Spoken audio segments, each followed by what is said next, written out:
Hi, I'm Angel, and today I will be reviewing the 2018 Netflix original, The Titan.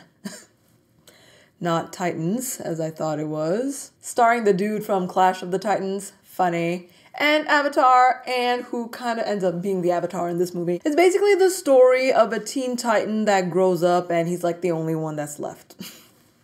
No, I'm just kidding. This movie, I see so much potential, and yet flop. Visually stunning, nice job, good job. I will even give props to the makeup department. It's up there with that Netflix quality that Netflix gives you, movies that have a budget, that have great cameras, that have audio equipment. But I think the cinematographer is the one responsible for storytelling to a certain degree. Or is it the director? I don't know, but whoever took the script and all of the directives, or I don't know what you call them, all of the side notes, what do they call them? Aparté? I clearly need to go to film school. Well, it was badly translated visually. For example, let's say in the script it said, the room was full of candidates and they were gathered and one person fell because earlier they were bit by a mosquito and now they are suffering from the consequences of that bite, and they are writhing and you can tell the bite is huge or whatever, and then they die from that, and we know what it is because we saw the mosquito earlier, blah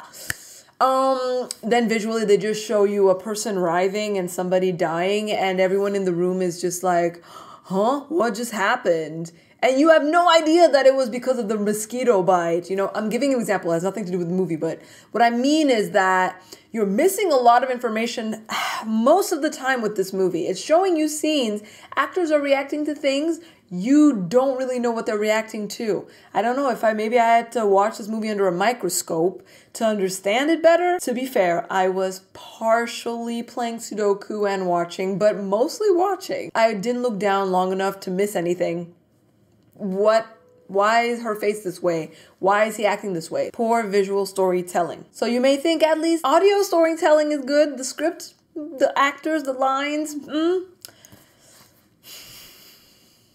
First of all, we have Jun Tao, which I was really excited because it's Jun Tao. And he gathers a bunch of people in these kind of very vague circumstances, and he explains the state of the world, and he explains this scientific project of his, and he explains what the candidates will go through if they accept and participate, blah, blah, blah, save the world. You know, the premise is pretty direct. But his explanation for his project was not clear at all, and you thought, okay, as the movie progresses, I will understand what's going on. There's a lot I will talk about in the spoiler segment of this review to really go through what I didn't understand and maybe I misunderstood and what I thought should have been written in instead. Let's just say that Jun Tao was giving me very Nazi vibes in his acting, his performance, and his character, and I think that's what they were going for. Someone obsessed with race and the perfect human and human ability, you know. Had they cut the fat in this movie, trimmed it down, it could have been an excellent episode to Black Mirror. But it really didn't have the chops to stand on its own 2 feet, or gills. The movie is pretty slow to start, and even when it starts, you feel like it never gets to where you thought it would go. The hint at the beginning made it feel like it would be more of a space movie, and then it's so not, so I don't want you to get your hopes up. It's very much an Earth movie. This had the makings of a Marvel movie, but it was treated more like a Nolan movie. And either way, the supernatural elements that it was trying to go for, the science fiction-y side of it, wasn't ever treated either very scientifically or magical enough. We're on a base most of the time, which only ends up making this world that we're in, overpopulated world, feel very empty. You don't get a sense of what they're talking about, that they are trying to fix something, or time is of the essence and they have to get a breakthrough on time. You really don't get a sense of time here. Nor do you get a sense of time lapse throughout this movie. The actors chosen were fine, but they weren't given much to do. And I have to say that the character building was Suicide Squad level character building. So you don't really get much depth. You get maybe one team bonding conversation, but that's it. I'm just gonna say fish are having quite a year in cinema, fish love. And this movie gave me Prometheus at times, Shape of Water at times. Let's just say if Shape of Water got you excited and hot and bothered and like, I like this, where this is going, you might like this movie. For everyone else, I don't know. I don't think this movie is worth it. This is the kind of movie that Ross Geller would totally be excited to watch and he would just rave about or trash it for the way it addresses evolution. It's not terrible, but it's not good. I'd rather watch The Cloverfield Paradox or even Suicide Squad over this again. That's where I stand personally. I'm gonna get into the spoilers now so I can really dissect this movie. No pun intended. If you're gonna leave now, thanks for watching. Like, subscribe, and I'll see you soon. Spoilers. The spoils. So at the beginning of the movie, we're introduced to this world. We get this smart house. Hey, Disney. It reminded me of Zed, that DJ dude's house. There's a YouTube of it. You should totally watch it if you're interested in seeing what a dream house really looks like. To be honest, that's like the only perk of this whole project is the house you get to live in. And you ain't got no nosy neighbors, no bugs in the air. It like looks like a great place to live. I really didn't understand the state of the world. It's overpopulated, resources are limited. What are the solutions? There are no solutions? What do you mean there are no solutions? You guys have all this money. You have this project going, and what you decide to do is to invest in a planet, no, not even a planet, a satellite.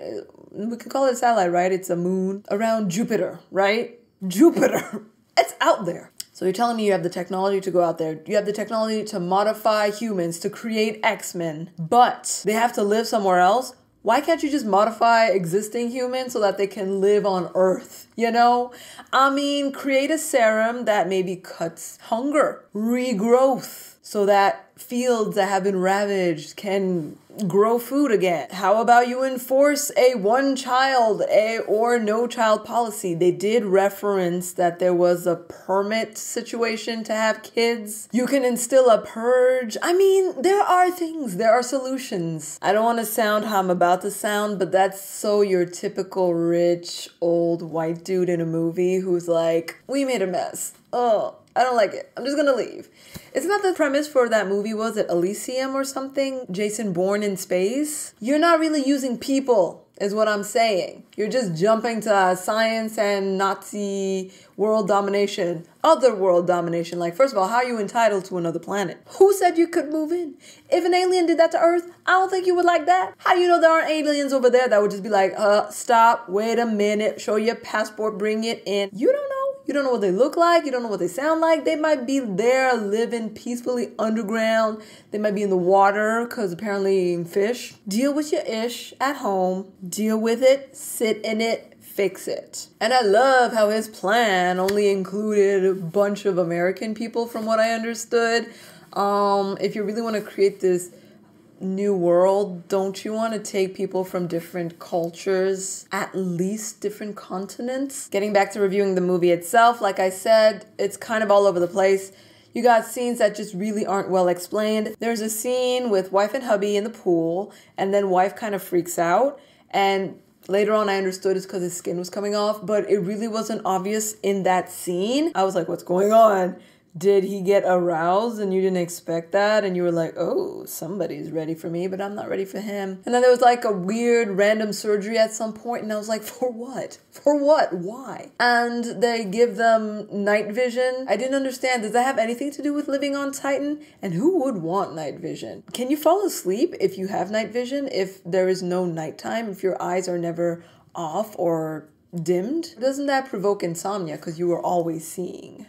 Just asking. And like I said, this movie could be a prequel to Prometheus, first of all, because it looks just like the Prometheus creatures. Or The Shape of Water. Let's just say one of their experiments ran away and went to South America. Now you have the beginnings of Shape of Water. And maybe Shape of Water looks like it's in the 1940s, but it's actually in 3040. And civilization kind of rebooted, so they're doing vintage things, you know? Could be. The only thing you can really take away from this movie is that man's not God. Man can never be God. And the ending is a bit perplexing in the sense that they fight to save Fish Dude because everybody realizes that Jun Tao is in this for Jun Tao and he's not in this for mankind and society. He just really wants a creation of his own. He wants to be God, like I said, and man's not God. And then they just let him go to space. So, what? Huh? And he can fly? When did he become a bat? And a fish. Also quickly, I really thought at the end that Fish Lady and Fish Dude would just go off together, you know, because they can speak ultra frequency and they can't really vibe with humans anymore. And, you know, imagine you're a human with a Neanderthal, you're gonna be like, this is not happening anymore. I'm woke. I'm above you. Superior. I didn't get why she eliminated her spouse. I understood her trying to kill all the soldiers and the people. It's like, look what you turned me into, and now I can't even be with my human man anymore. And had she come for them without killing her spouse, that would have made a lot more sense. Just the spouse killing didn't need to happen. And if they had done that, it should have gone in the direction of, we're together, we're badass, we're gonna wipe out humanity and start fresh. And in that vein, they could have had an interesting sequel. They could have made up in the sequel. Or, look, we can speak on frequencies no one knows about. Let's go to Titan and create our own planet. Now we're back to the whole Adam and Eve thing, and their children would have to have children with each other in order to populate the planet. Oh yeah, and that's the thing I didn't even mention. How is he alone on this planet and supposed to like propagate? Is he like Flubber? This movie. See, if you try to analyze it, you get sucked in and you get lost. Just leave it where it is. Your turn to talk. I don't know, what did you think of the Titan? Thank you for watching. Before you go, click on that like button, subscribe to Music Game News, turn on that notification bell if you haven't already, and be awesome, you know? I'm Angel, signing off. Peace.